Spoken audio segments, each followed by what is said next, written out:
Biotechnology chapter में आप देख सकते हो, वहाँ पर जो नॉर्मली हम जब डीएनए को एक्सट्रैक्ट करते हैं, ठीक है? जनरली जब हम डीएनए को एक्सट्रैक्ट करते हैं, तो वहाँ पर ऐसा होता है कि डीएनए को हम नेकेड आई में नहीं देख सकते, ठीक है? डीएनए को जनरली हम नेकेड आई में नहीं देख सकते, ठीक है?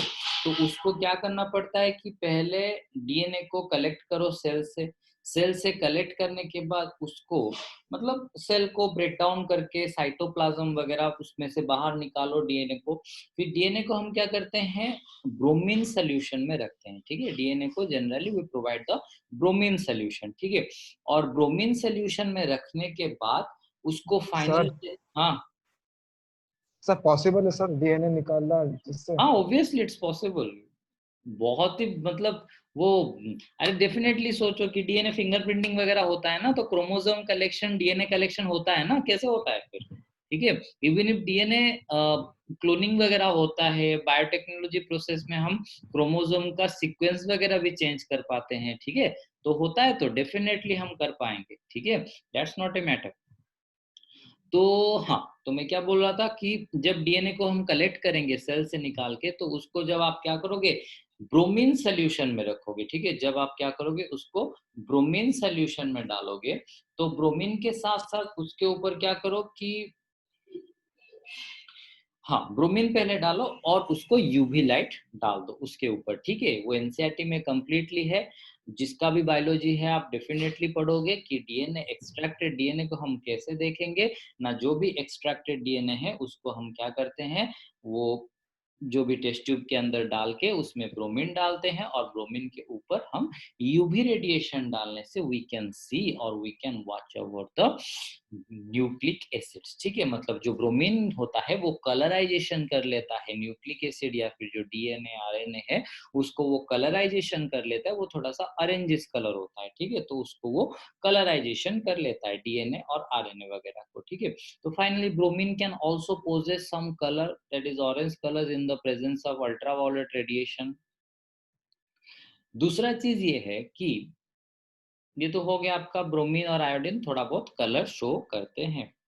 Now we will go for the boiling point. आप लोगों को अगर वेंडर वाल्स फोर्स के बारे में पता होगा, ठीक है? Van der Waals force of attraction के बारे में आप लोगों को पता होगा, मतलब जो भी पार्टिकल होते हैं, ठीक है, जिनका मास ज्यादा होता है या फिर जिनका, मैंने आपको बताया था कि van der Waals force of attraction को generally van der Waals force of attraction को अगर आप ग्रेविटेशनल अट्रैक्शन की तरह भी कंसिडर करोगे, तो उसका सारा का सारा कंसेप्ट आपके लिए थोड़ा सा वैलिड हो जाएगा, ठीक है? तो जो van der Waals force of attraction होता है वो एवरी सिंगल मॉलिक्यूल के अंदर होता है। तो एक चीज देखो, मिथाइल क्लोराइड हो या फिर इथाइल क्लोराइड हो, ये सब बहुत ही छोटे छोटे पार्टिकल्स हैं। मैं आपको दिखा देता हूं।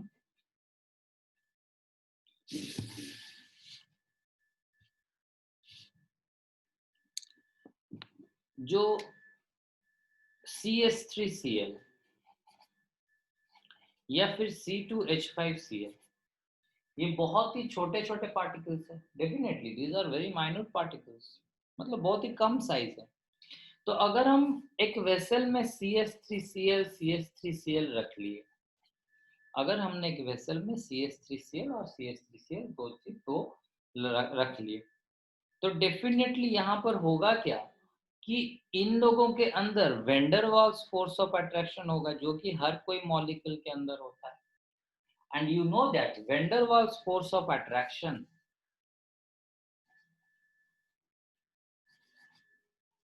and you know that van der Waals force of attraction is directly proportional to mass, also surface area, ठीक है? van der Waals force of attraction जो होता है, it is directly proportional to mass और it is directly proportional to the surface area। तो देखो CH3Cl और ये CH3Cl, एक तो उन लोगों का मास बहुत ही कम है और बाकी उन लोगों का डेफिनेटली सरफेस एरिया भी कम है। तो उन लोगों के अंदर जो van der Waals force of attraction होता है, उन लोगों के अंदर जो van der Waals force of attraction होता है, वो बहुत ही कम होता है। अट्रैक्शन वगैरह इसके अंदर वो जो अट्रैक्शन होता है वो बहुत ही कम होता है। तो इस वजह से ये जो पार्टिकल्स है, बॉइलिंग पॉइंट का मतलब क्या है? मतलब जो भी टेम्परेचर में हम क्या कर पाएंगे ना, इंडिविजुअल मॉलिक्यूल को एक वेसल के अगर अगर एक वेसल के अंदर ये दोनों है, अगर एक वेसल के अंदर ये दोनों प्रेजेंट है, तो डेफिनेटली जो बॉइलिंग का मतलब क्या हो गया कि बॉइलिंग पॉइंट का मतलब ना, जो भी टेम्परेचर में हम इन दोनों का अट्रैक्शन फोर्स को पूरा कम करके इसको अलग इसको अलग उड़ा सकते हैं। मतलब ये अपने रास्ते अगर जा सकते हैं, तो उसी को हम बोलते हैं क्या, आपका वेंडरवाल्स फोर्स ऑफ अट्रैक्शन। सॉरी, उसको हम बोलते हैं बॉइलिंग पॉइंट। जो भी टेम्परेचर से हम इंडिविजुअल पार्टिकल को एक दूसरे से अलग कर पाएंगे, that is considered as your boiling point. जो भी टेम्परेचर में हम एक दूसरे से अलग कर पाएंगे पार्टिकल को, ये पार्टिकल अपने रास्ते, ये पार्टिकल अपने रास्ते, मतलब गैसियस सब्सटेंस में कन्वर्ट कर पाएंगे, तो that is considered as our boiling point. तो यहाँ पर तो इन दोनों का अट्रैक्शन बहुत ही कम है, यहाँ पर तो इन दोनों का अट्रैक्शन बहुत ही कम है, तो डेफिनेटली आज इन दोनों के अंदर वेंडरवाल्स फोर्स ऑफ अट्रैक्शन बहुत ही ज्यादा कम है, तो डेफिनेटली यहाँ पर क्या हो जाएगा, ये लोग बहुत ही जल्दी एवापोरेट हो जाएंगे, या फिर बहुत ही जल्दी वेपोराइज हो जाएंगे, या फिर उनका बॉइलिंग पॉइंट क्या होगा, कम होगा, उनका बॉइलिंग पॉइंट कम होगा, क्योंकि वो बहुत ही जल्दी वेपोराइज्ड हो जाएंगे, क्योंकि उन लोगों के एक दूसरे के अंदर अट्रैक्शन फोर्स क्या है, बहुत ही कम है। तो ये हो गया about the methyl chloride and ethyl chloride के बारे में। और बाकी धीरे धीरे जैसे हम ऊपर जाते रहेंगे, ठीक है, जैसे बाकी धीरे धीरे हम क्या करेंगे, ऊपर जाते रहेंगे, मतलब ऊपर जाते मतलब मरने के बाद नहीं, मतलब धीरे धीरे यहाँ पर ये मिथाइल था, ये इथाइल था, फिर हम इसको प्रोपाइल करेंगे, फिर ब्यूटाइल करेंगे,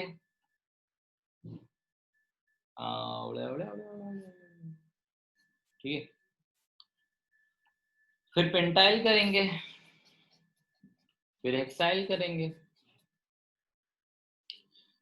तो कुछ इस तरह जैसे हम बढ़ाते जाएंगे नंबर ऑफ कार्बन, धीरे धीरे क्या होगा, वेंडरवाल्स फोर्स ऑफ अट्रैक्शन क्या होगा, ज्यादा होगा, धीरे धीरे वेंडरवाल्स फोर्स ऑफ अट्रैक्शन क्या होगा, ज्यादा होगा।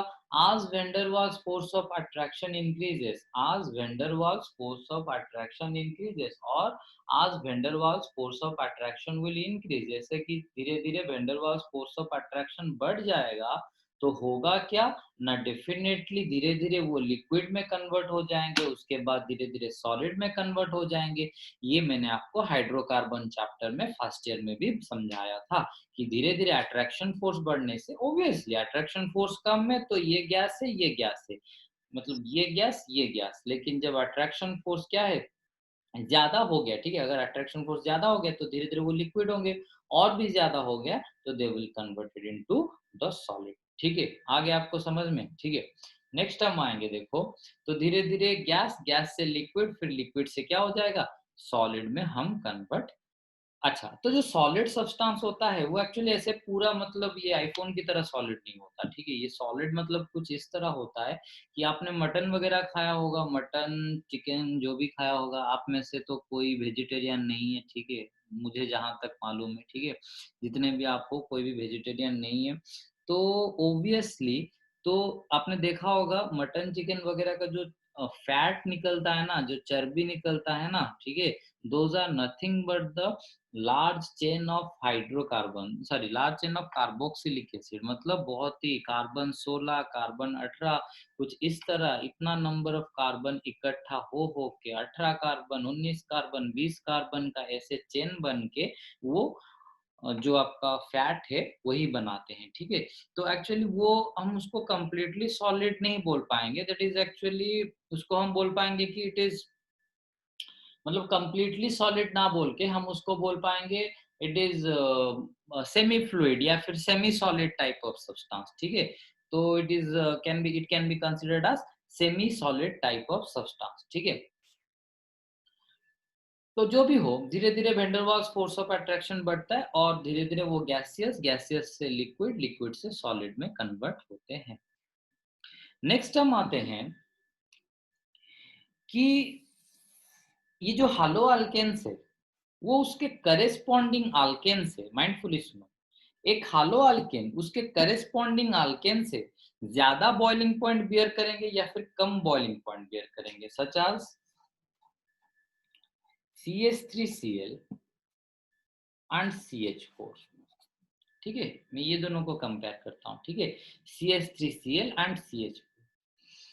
तो इन दोनों में मतलब ये है क्लोरोमीथेन, ये है मीथेन। तो हमारा कंसेप्ट ये है कि जो हालो अल्केन का बॉइलिंग पॉइंट ज्यादा होगा या फिर इसका करेस्पॉन्डिंग जो अल्केन है उसका बॉइलिंग पॉइंट ज्यादा होगा। हालो अल्केन का बॉइलिंग पॉइंट ज्यादा होगा या फिर उसका जो करेस्पॉन्डिंग अल्केन है उसका बॉइलिंग पॉइंट ज्यादा होगा। किसका बॉइलिंग पॉइंट एक्चुअली ज्यादा होगा। ठीक है, our concern point is that, हमको वही चीज डिस्कस करना है।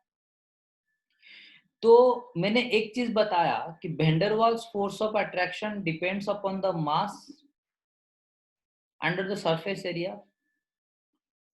तो यहाँ पर देखो कि कार्बन का मास है 12, हाइड्रोजन का 3 हाइड्रोजन है 3 प्लस क्लोरीन का मास है 35.5। यहाँ पर कार्बन का मास है 12, हाइड्रोजन का मास है 4, दैट इज इक्वल टू 16।